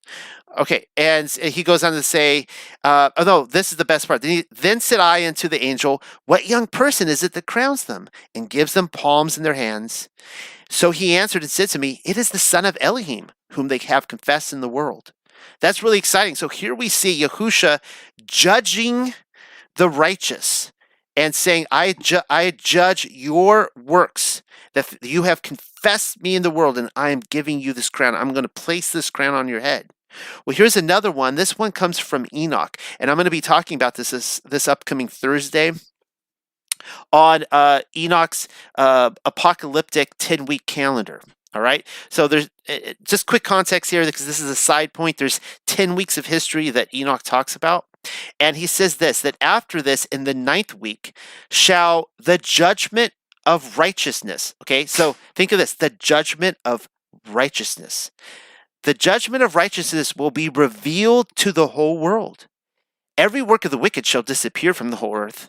The world be marked for destruction, and all men shall be on the watch for the path of integrity. Well, what is this? What is this judgment that of the righteous that has been revealed? And we learned what it was in the 8th week.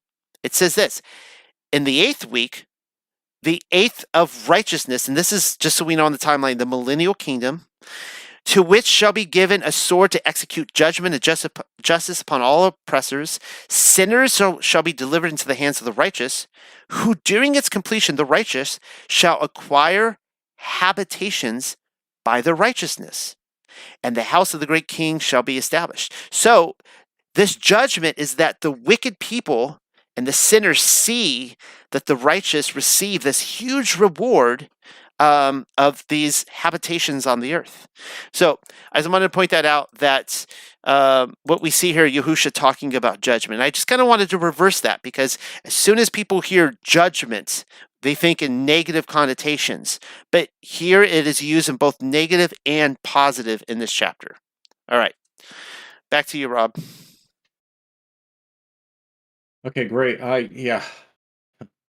I'm glad you brought that up, because something I want to add to that is the on verse 23, 22, 21 through 23 is referencing the honor to the Son. You know, the Son is given this power of judgment and power of life, as we read in 21 through 23. He gives him life, and he's given this all judgment. The Father gives the Son life and power to do judgment. The Son only does the will of the Father. The Yahudim could not see him as the Son. Just a man comparing himself to the Father. That's what they saw Yeshua as. But we see here in Isaiah, and I'm going to quote Isaiah here, Yeshua is given the power of Yahuwah. And what is that power? Well, we read it in Isaiah 45, 21 through 23. Declare and bring near, let them even take counsel together. Who has announced this from the old? Who has declared it from that time? It is not I, Yahuwah, and there is no mighty one besides me, a righteous El and a Savior. There is none beside me. Turn to me and be saved.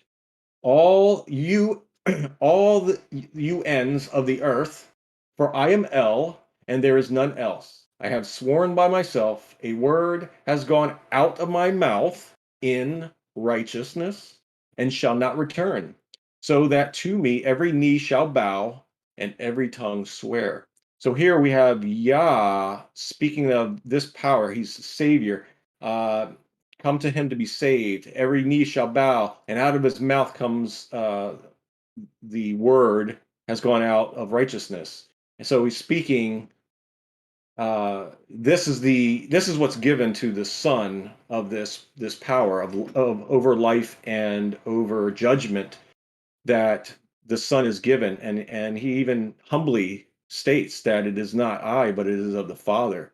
So to understand that is just, to me, is just amazing that the Son comes in such humility and giving the Father all this honor and walking in the straightwardness and not taking any of this credit, and because of that, the Father freely gives it to him. So I just wanted to add that verse to what you just said. I thought that was great. Michael, anything? I think 22 is amazing. It just shows the priesthood position that he was given. For the Father judgeth no man, but hath committed all judgment unto his Son. The Hebrew, for the Father does not judge any man, but he gives all judgment to the Son. Psalm 71:1, give the king your judgments, God, and your righteousness to the king's son. May he judge your people with righteousness, and your afflicted with justice. And then this one just knocks it out of the park. Acts 10, starting with 39. We are witnesses of all the things that he did, both in the country of the Jews and in Jerusalem. They also put him to death by hanging him on a cross. Yah raised him up on the third day and granted that he be revealed, not to all the people, but to witnesses who had been chosen beforehand by God. That is, to us who ate and drank with him after he arose from the dead. And he ordered us to preach to the people, testify solemnly that this is the one who has been appointed by God as judge of the living and the dead. And to me, it just solidifies that this was his job from the beginning, was to be our perfect high priest. You read the book of Hebrews, it's all about how the Levites failed, and that's why their sacrifices were worthless. But our priest did not fail, and that's why he was ordained from the beginning. I have one more on this first part, and then we could talk more. But I thought it was interesting on 24. The Hebrew really does it justice. Truth I say to you, that he who obeys my words and believes him who sent me will have everlasting life and will not come in judgment, but will cross over from death to life. And a lot of people say that actually the term Hebrew literally means to cross over. So I thought that was cool. It's literally crossing over from death to life, where the Greek talks about passing from death to life. I have a few more later on, but that's all I had on that part.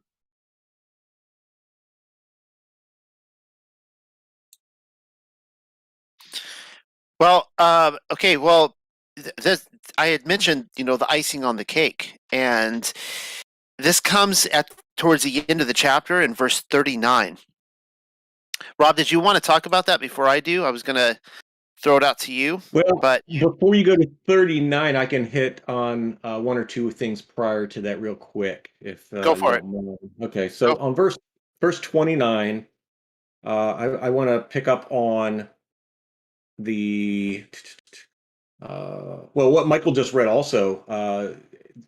In 25, if you think about this, it said, he who obeys my words and believes him who sent me will have everlasting life. So, we read John 3:16, but here, Yeshua is pointing to the Father. Believe in him and you will have everlasting life. So I just want to point that out.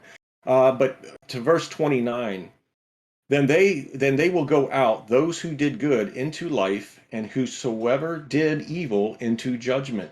So on verse 29, my thought is we see qualifiers for life and for judgment. The qualifiers are doing good or doing evil. So, I mean, it's that one verse is just a very basic truth. Those who did good go into life, and whosoever did evil into judgment. I mean, it's the basic simple things that it should be obvious.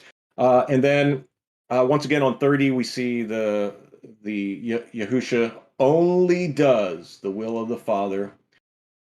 He hears how the judge. He hears how to judge, and is righteous. So Yeshua is judging, but he's hearing how to judge from the Father. So, like I said, it all goes back to the Father. And I just want to just reiterate that point before we jump on to 39. But a simple, quick one for 39, and then Noel, you can go right on into it. Yeshua's work, which is only of the Father, is the witness to him. And it says here, the writings bear witness of Yahusha, but they were not willing to come to Yahusha. So these writings written about him, they couldn't see this. They couldn't transcribe this. I'm not looking for the right word, but they were so caught up on the letter of the law that they could not see him in that. So that's my quick one on 39, but you can take it over there, and then I can talk at the end here afterwards. Hey, Noel, you can handle 39. I had something on 29 before you do that real quick. And I know I've been talking to Dave, and I think you have an opinion on this, and I wanted to ask you. On 29, and they will go out, those who did good, into life, and whosoever did evil into judgment. And I was looking into Daniel 12, and I know Dave and yourself have an opinion on this. I wanted you to elaborate. And many of those who sleep in the dust of the ground will awake, these to everlasting life, but the others to disgrace and everlasting contempt. And those who have insight will shine like the glow of the expanse of heaven, and those who lead the many to righteousness like the stars forever and ever. And Dave was the one who pointed this out, that it says many of those who sleep in the dust will awake. What does that mean? Like, I thought everyone is resurrected in order to be judged. And I know Dave has an opinion, but I thought you did as well on that. Yeah, I wrote an article on that. It came out about 2 or 3 weeks ago. Of course, whenever an article comes out, I usually write it like 3 to 4 months in advance. So I'm a little rusty on it. But one of the things I started observing a few years ago was a passage in the book of Enoch where when Enoch goes to Sheol, he actually sees 3 different caverns, by some interpretations 4, but he sees these 3 different divisions of dead souls in Sheol. I think it comes from anywhere from chapter 18 to 22, right in there, like it's like chapter 20 or so. And the angel is basically telling him these 3 things are going to happen. There's the very wicked that are in this cavern over here. They're taken over there. They will be resurrected to be destroyed. Then he says over here, there's the righteous. They're in this peaceful slumber. They will be resurrected in that day. However, there's this third category of the sinners, and it says in there, it seems to imply, but not only imply, but state that many will not resurrect. That there's a certain class, because we think in just and it says here the righteous and the wicked. The wicked choose the curse, and the righteous the blessing. And there's this, it seems to be this general classification of some people that I guess they live a good life. They're sinners, they sin, but they're not like wicked people, and they die, and that's it. And it seems, according to Enoch, that they will never be destroyed. Their souls will never be destroyed, never thrown in the lake of fire, but they're never going to resurrect. They're just dead. That's it. So when I read that in Daniel, I see that as a second witness to potentially to Enoch, that not everyone will resurrect.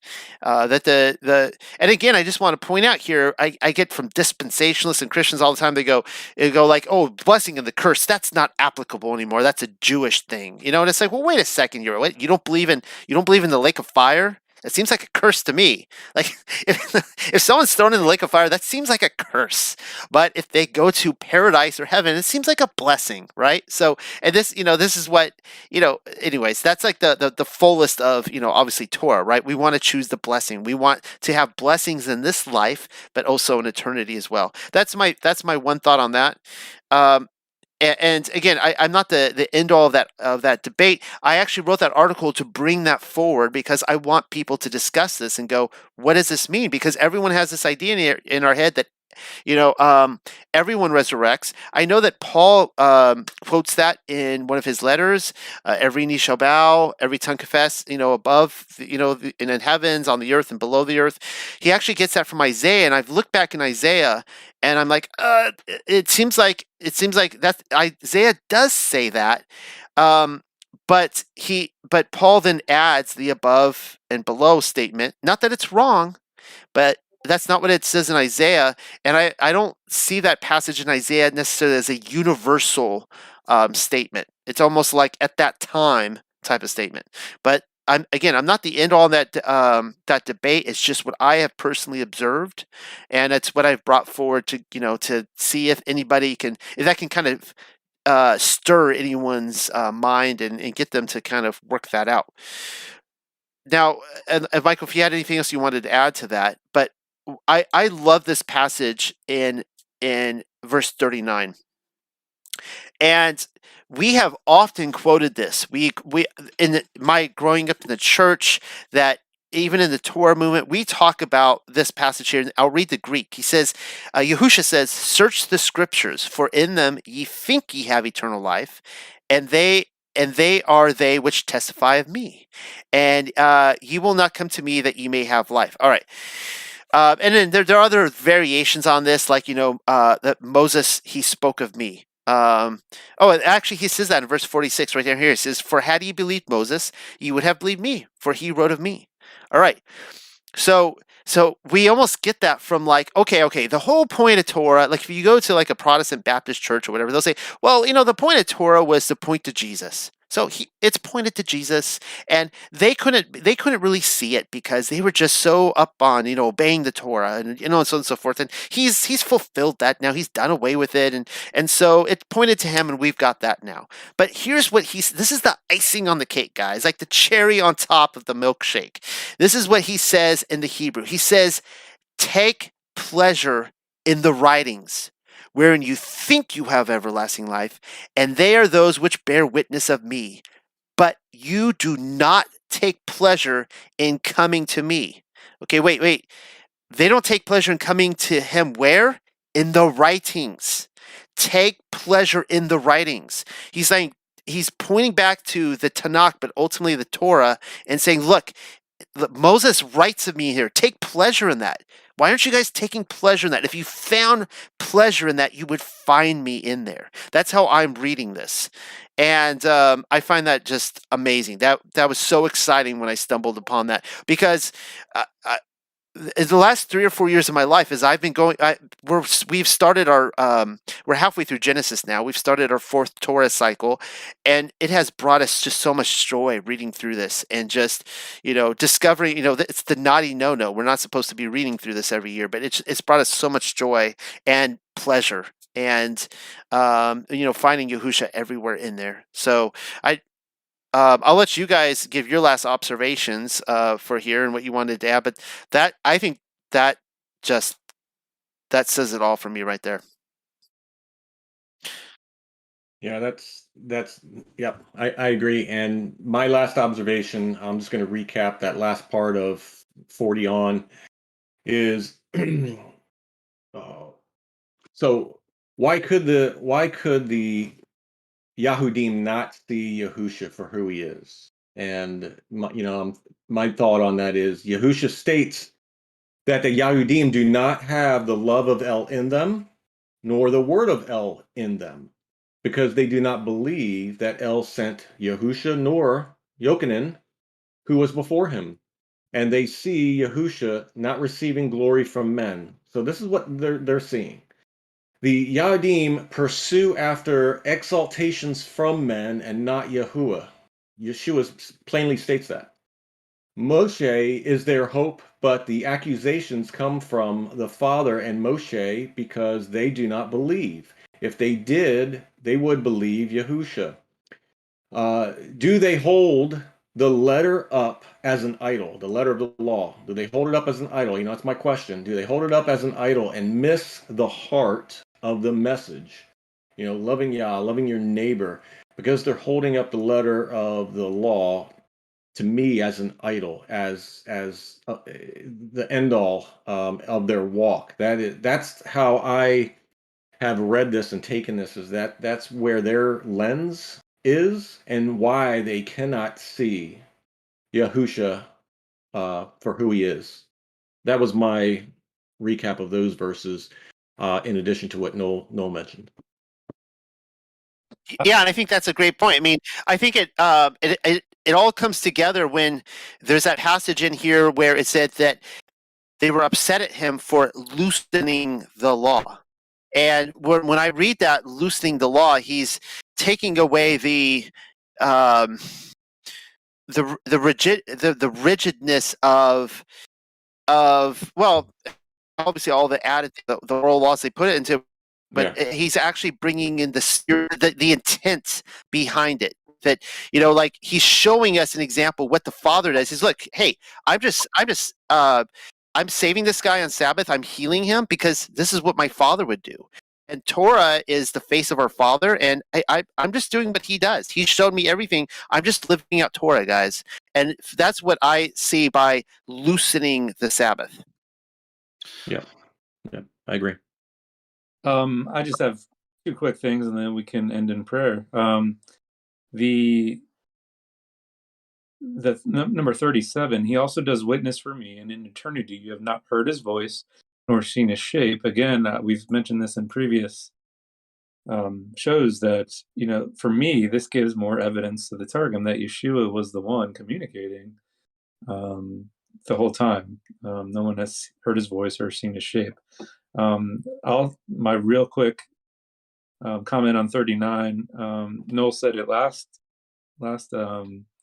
Shabbat that there was no Matthew, Mark, or Luke, right? The take pleasure in the writings or the scriptures is the Torah and the prophets. That's what he's talking about. So take pleasure in those. And then finally, I noticed a big difference in number 45. The Greek says, "Do not think I will accuse you to the Father. There is one that accuseth you, even Moses, in whom ye trust." And then in the Hebrew, "Do not be so foolish to think that I am he who accuses you. It is the one Father who accuses, and this is Moshe, he in whom your hope is." And I just had one cross-reference to end it. Deuteronomy 31:26. "Take this book of the law and place it beside the ark of the covenant of the Lord your God, so that it may remain there a witness against you." And that's all I had on chapter 5. Anybody else with closing arguments? I have I am not- presented my closing arguments. Yeah, same. I am good. Thank you. Rob or Noel, do you want to end us in prayer, or do we have any comments or from the chat? I mean, I can end it with prayer, and then we can open up the floor and do that. Let's do it. All right. Heavenly Father, we give thanks for this time that we had here together and continue to discuss what we've read. May these discussions help us grow and understand your words and inspire us to seek them out, dig deeper into them, find out these truths that you have bestowed upon us, so that we may be able to walk and understand how to walk in truth and in spirit.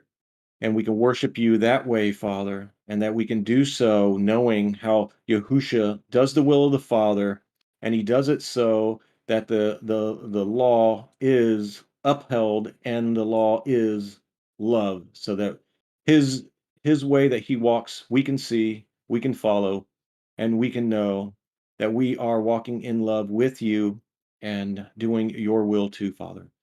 We ask for your blessings upon all those who hear this message and what we've shared. And we pray that we continue to work in your ways, walk in your ways, and love others in your ways. We ask this in Yahushua's name. Hallelujah. Amen. All right, everybody, thank you for showing up for our discussion on chapters 4 and 5 of the Hebrew Gospel of Yochanan.